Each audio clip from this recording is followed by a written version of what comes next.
Assalamu alaikum everyone. Now moving towards the next thing, which is interview, which comes in the step of Army Medical College selection. Army medical college के selection के लिए personality test के बाद आपका interview किया जाता है। और इंटरव्यू याद रखें एक सेट ऑफ क्वेश्चन आंसर नहीं है। जिस तरह हमारे तक एक पर्सपेक्टिव पहुंचा हुआ है कि भाई आप मुझे बताओ, आपने इंटरव्यू दिया है, उसमें आपसे क्या सवाल किए गए हैं और वही सवाल आपसे भी किए जाएंगे। It is not as simple. हो सकता है कि वही सवाल आपसे किए जाएँ, लेकिन ज़रूरी नहीं है कि अगर आपने तमाम के तमाम सवालों का जवाब सही दे दिया तो इंटरव्यू आपका क्लियर है। और ये भी ज़रूरी नहीं है कि आपने अगर किसी सवाल का जवाब गलत दिया तो आप गॉड फॉरबिड नॉट रिकमेंड है। This is not the case.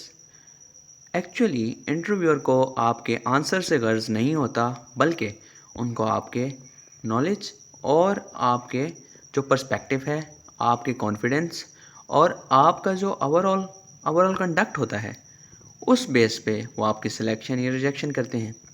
Interview में पर्सनैलिटी की जजमेंट की जाती है।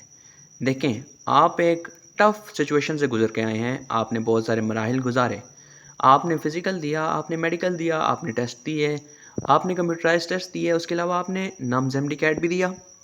तमाम टेस्ट आपने दे दिए। It means that you are now selected from those test and you are capable of answering the questions.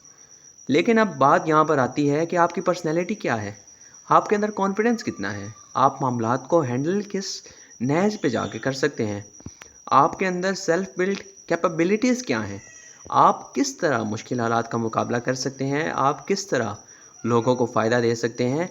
All these things comes in the interview. Interview आपका बताता है कि what are you actually. Weak and strong points भी इसमें पूछे जा सकते हैं। इंट्रोडक्शन पूछा जा सकता है। आपको चाहिए कि यू शुड नो यू। आपको अपने बारे में मुकम्मल इल्म होना चाहिए कि आप क्या हैं, आपके वीक पॉइंट्स क्या हैं, आपके स्ट्रॉन्ग पॉइंट्स क्या हैं, आप कहाँ पर मार खाते हैं, आप किस जगह पे आप बहुत स्ट्रॉन्ग हैं, कहाँ पे आप मजबूत हैं। और जिस तरह के एक शख्स है वो मैथ्स में वीक है तो वो कह सकता है I am weak at mathematics, और एक शख्स है वो इंग्लिश में स्ट्रॉन्ग है तो he can say that he is good at English. इसी तरह के वीक एंड स्ट्रॉन्ग पॉइंट्स आपने उन्हें डिलीवर करने होते हैं। लेकिन एक बात का ख्याल रखा जाए कि weak and strong points should be of normal level, light note, high note के नहीं होने चाहिए, बहुत ही ज़्यादा यानी कि अब। और दूसरी बात, टेस्ट में झूठ बिल्कुल नहीं बोलना, नेवर टेल अ लाई, क्योंकि जो आपके सामने बैठे हैं वो जानते हैं कि आप क्या हैं, क्योंकि वो भी स्टेज से गुजर के आए हैं और वो काफ़ी एक्सपीरियंस्ड आर्मी के ऑफिसर्स होते हैं। वो जानते हैं कि ऐसा कोई इंसान नहीं है जिसने झूठ ना बोला हो।